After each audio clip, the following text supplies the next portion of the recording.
What's up guys, this is Talish, and this is gonna be the in-game VOD to the 2-hatch counter build Terran vs Zerg.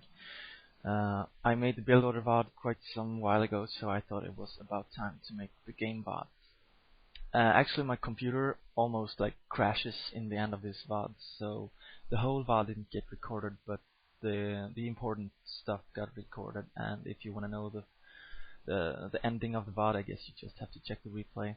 Like the last 1 minute, 1 minute and a half or something like that, my computer just started to lag really badly, and sometimes it does that when I'm recording. So when I move the mouse, it just jumps around the screen, and it's really hard to control anything. But so that's why the whole VOD wasn't really recorded. But anyway. As I said, the most important stuff was recorded. So this isn't going to be about the build order, this is going to be about the game, and I'm going to just guide you through why I do certain decisions and stuff like that. So this game is played on ICUP season level 8. I mean ICUP season 8, and it's on C-, but you know, the C- skill isn't really C- skill in the beginning of the ICUP season, so this guy is actually a pretty decent player, so I thought this VOD would be pretty representable for the 2-hatch counter. Also, I was maybe not playing like my best, but I think it's still a representable game for the 2-hatch counter. And as you can see here, usually on ICUP, especially on the lower ranks, I usually do the 10 racks instead of 11 racks. That means that my economy will be slightly worse, and the timings will be a few seconds off here and there. But in the end, it doesn't matter really that much as long as you're safe from 4 pool especially, and 9 pool as well. Also, I sent my SCV building the 9 depot to scout immediately when he was finished. And that's also to be able to scout him on 2 different locations before he sends his 6 links from the 9 pool, because 4 location it's really going to be hard to scout before he sends those first 6 links out.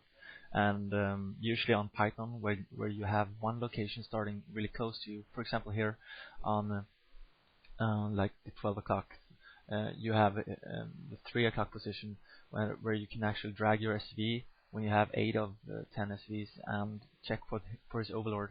So usually you will find him on the 2nd try, because if the overlord isn't coming there, then he's usually on the one of the other 2 spots. So then if you send your SCV after you made your supply, you're going to be able to scout his first 6 links, even if he does a 9 pull. So that's what I did, just to be sure. But in this game he actually went the 12 hatch, and he went for a 2-hatch Muta build. So everything's good here. I just took my expansion like normal and keep producing marines from the 10 racks.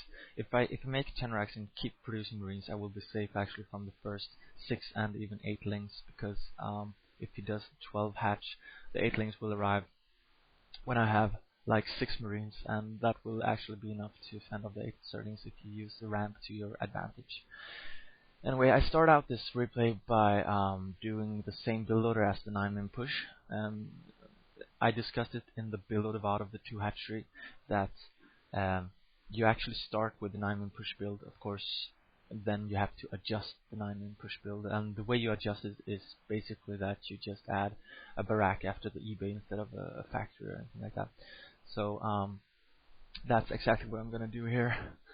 And also, when he makes 2-hatchery, it's really important to check for link speed. I mean, if he gets Zergling speed, that means he's gonna try to win the game early on, or at least reduce your marine count and set you off. So at a timing when you have 8 marines, you're gonna want to send 1 SV to his base just to see if he has any speed links, because if he has any speed links like I see here, then you really have to prepare. I just put all my marines on the ramp, he attacks, and I pull all the SVs immediately, and he won't be able to kill the marines.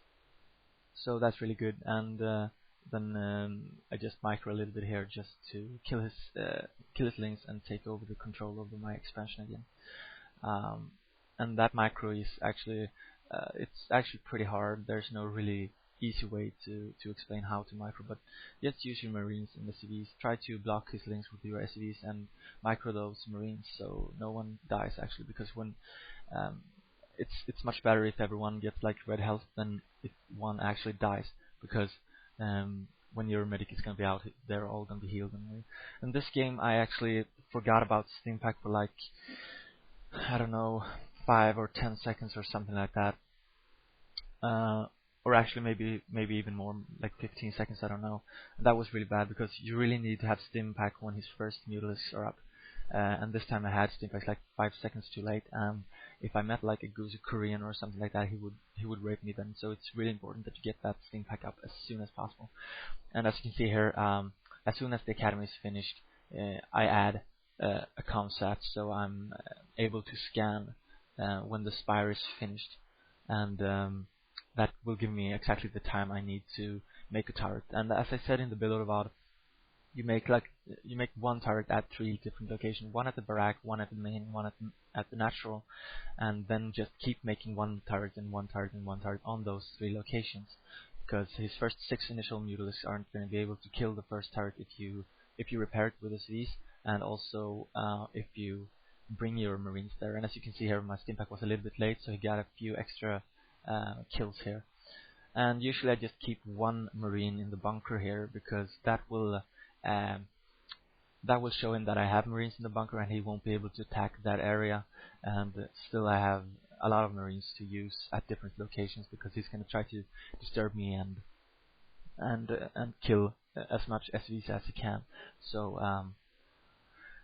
that's really important, but still really important that you have one Marine there, because if he brings Zerglings or anything like that, one Marine is much better than no Marine. So yeah, well, that's the thought behind that.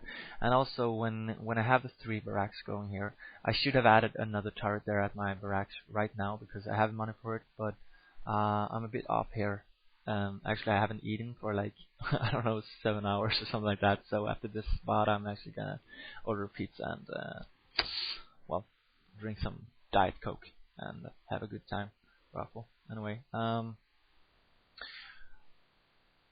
so what I do is basically, when I have scanned with my both scanners, I don't think I scanned with the both scanners the first time here, but it's really important that you scan with both scanners, because he can have a hidden Hydra Lisk den or something like that, and then you build a lot of turrets all around your base, and it counts with lurkers, and you're gonna get raped. Like that, I was raped versus was it Luxury, when he thought lurkers was coming, and then there was a dual tech, and there was mutilisks instead, and he was totally raped.